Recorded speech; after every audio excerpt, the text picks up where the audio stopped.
नहीं पिताजी, आप इस पेड़ को मत काटो। बेटा, इस पेड़ को नहीं काटूंगा तो हमारा गुजारा कैसे होगा।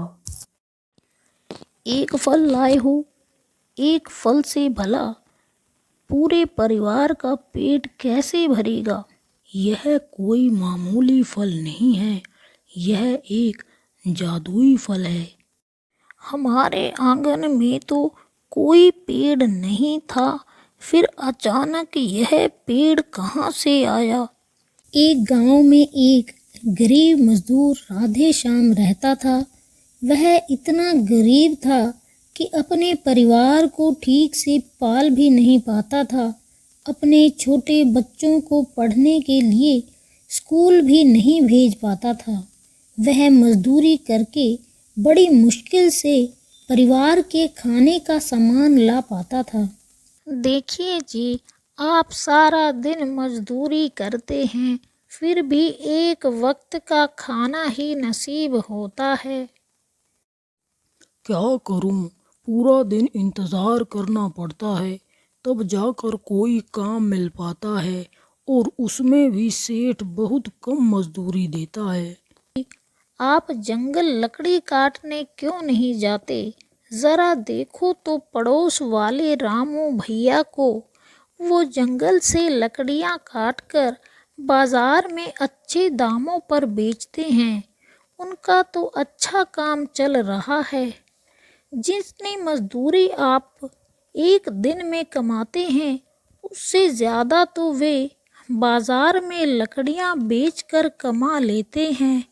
क्यों ना आप भी मजदूरी छोड़कर अपना काम शुरू करें, लकड़ियाँ काटें और बाजार में उन्हें अच्छे दामों पर बेचें।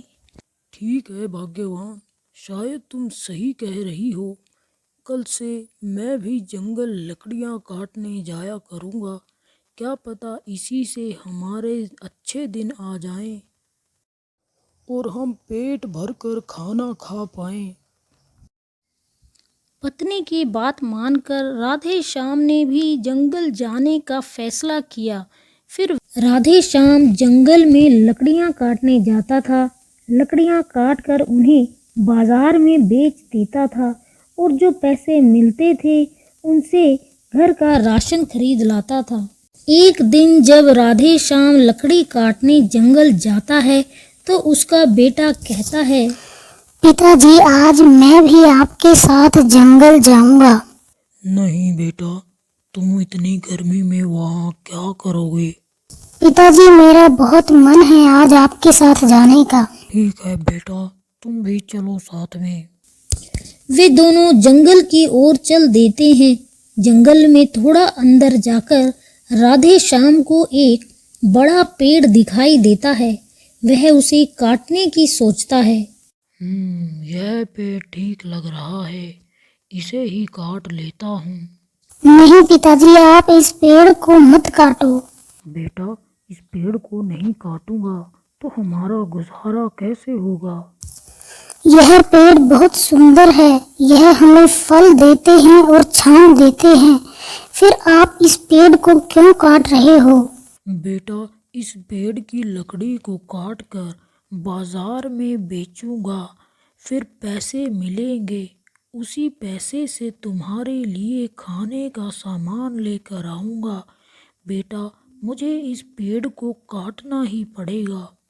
जैसे ही वह पेड़ को काटने लगता है, तभी पेड़ से आवाज आती है, मैंने तुम्हारी सारी बातें सुन ली हैं। अगर तुम मुझे ना काटो तो मैं तुम्हारी मदद कर सकता हूँ। अरे, तुम तो बोल सकते हो, क्या तुम एक जादुई पेड़ हो। हाँ, मैं जादुई पेड़ हूँ। लेकिन तुम हमारी क्या मदद कर सकते हो। मैं तुम्हें एक फल देता हूँ, उसे घर ले जाओ, तुम्हारे सारे दुख दूर हो जाएंगे। एक फल भला हमारे सारे दुख कैसे दूर कर सकता है। हाँ, हो सकता है, बिल्कुल हो सकता है। अगर तुम्हें खुद पर विश्वास हो तो जरूर हो सकता है, और तुम्हें कभी भी पेड़ काटने की जरूरत नहीं पड़ेगी। ठीक है, अगर आप कह रहे हैं तो मैं ऐसा ही करूँगा। वे दोनों उस फल को लेकर अपने घर वापस चले जाते हैं। अरे आज आप खाली हाथ क्यों आए हो? लकड़ियाँ काट कर क्यों नहीं लाए? नहीं, आज मैं लकड़ियाँ काट कर नहीं लाया हूँ। लकड़ियाँ काट कर नहीं लाए, लेकिन क्यों? आज हम खाना कैसे खाएंगे? अरे भाग्यवान, पहले मेरी पूरी बात तो सुनो। क्या सुनो जी? घर में खाने का एक भी दाना नहीं है और आप खाली हाथ आ गए हो। अरे मैं खाली हाथ नहीं आया हूँ, जरा ध्यान से देखो, मैं एक फल लेकर आया हूँ। एक फल लाए हो? एक फल से भला पूरे परिवार का पेट कैसे भरेगा? अरे मेरी पूरी बात तो सुनो, यह कोई मामूली फल नहीं है, यह एक जादुई फल है। जादुई फल? ये आप क्या कह रहे हैं? जादुई फल भी होता है क्या? राधे श्याम अपनी पत्नी को पूरी बात बताता है कि कैसे आज जंगल में उसे एक जादुई पेड़ मिला और उस पेड़ ने खुश होकर यह फल उन्हें दिया है। आप ये फल मुझे दे दो, मैं इसे काट देती हूँ। जैसे ही वे उस फल को काटते हैं, उसमें से एक सुनहरा बीज निकलता है। वे अरे अरे देखो तो, इस फल में से तो सुनहरे रंग का बीज निकला है। देखा, मैंने तुम्हें कहा था ना, यह एक जादुई फल है। आपको आज क्या हो गया है? कैसी बातें कर रहे हो आप?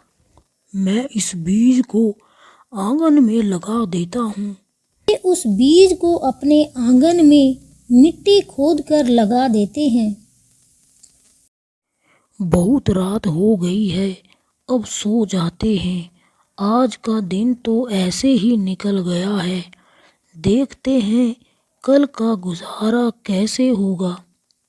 जैसे ही सुबह होती है, हमारे आंगन में तो कोई पेड़ नहीं था, फिर अचानक यह पेड़ कहाँ से आया? अजी सुनते हो, जल्दी बाहर आओ। क्या हुआ? सुबह सुबह क्यों चिल्ला रही हो? देखो, हमारे आंगन में अचानक से ये पेड़ कहाँ से आ गया? पहले तो यहाँ कोई भी पेड़ नहीं था और देखो, इस पर तो बहुत सारे फल भी लगे हैं। देखा, मैंने तुम्हें कहा था ना, यह एक जादुई फल है। कल मैंने यहाँ उस फल का सुनहरा बीज मिट्टी में गाड़ दिया था, उसी से यह पेड़ निकला है। हाँ, आपने सही कहा। देखो, इस पर कितने सुंदर फल भी लगे हैं। आप आज इन फलों को तोड़कर बाजार में क्यों नहीं बेच देते? बहुत अच्छे पैसे भी मिलेंगे। हाँ, तुम ठीक कह रही हो, ऐसा ही करना चाहिए। वह सारे फल ले जाकर बाजार में बेच देता है। क्योंकि उसके फल बहुत सुंदर और मीठे होते हैं, तो वह जल्दी से बिक जाते हैं और महंगे भी बिकते हैं। अरे वाह, आज तो मेरे सारे फल इतनी जल्दी बिक गए हैं और अच्छे दामों पर भी बिके हैं। जल्दी से राशन खरीदता हूँ और घर जाता हूँ, मेरा परिवार कल से भूखा है। राधे श्याम उन पैसों से राशन खरीद कर घर ले आता है। आप आ गए? अरे इतना सारा राशन कहाँ से लाए हो? हमारे सारे फल अच्छे दामों पर बिके हैं और देखो, घर का बहुत सारा राशन भी लाया हूँ। ये तो बहुत अच्छी बात है जी, जो सारे फल बिक गए हैं और अच्छे दामों पर भी बिके हैं। माँ, आज तो मैं पेट भरकर खाना खाऊंगा। जल्दी खाना बना दो माँ, मुझे बहुत तेज भूख लगी है। ठीक है बेटा, मैं अभी बना देती हूँ। अगले दिन जादुई पेड़ फिर से फलों से भर जाता है। सब लोग जल्दी बाहर आओ, देखो यह चमत्कार। क्या हुआ जी, आज आप इतना क्यों चिल्ला रहे हो? अरे देखो तो सही, यह पेड़ फिर से फलों से भर गया है। हाँ, आप तो ठीक कह रहे हो, यह तो फिर से एक ही रात में फलों से भर गया है। यह देखकर वे खुश हो जाते हैं। वे समझ जाते हैं कि यह एक जादुई पेड़ है। आप आज भी यह सारे फल तोड़कर बाजार में बेच आओ जी। अगर ऐसे ही रोज इस पर फल उगते रहे तो हमारी सारी परेशानियां दूर हो जाएंगी। हाँ, तुम सही कह रही हो, उस पेड़ ने भी यही कहा था। धन्यवाद है उस पेड़ का, जिसकी वजह से हमारी सारी परेशानियां अब दूर हो जाएंगी। वे जितने फल तोड़ेंगे उतने फल अगले दिन फिर से उस पेड़ पर उग जाते हैं। इस तरह रोज बाजार में फल बेचकर वे अमीर बनते चले जाते हैं। फिर वे अपने बेटे को अच्छे स्कूल में पढ़ाते हैं। इस तरह वे खुशी खुशी अपनी जिंदगी जीने लगते हैं।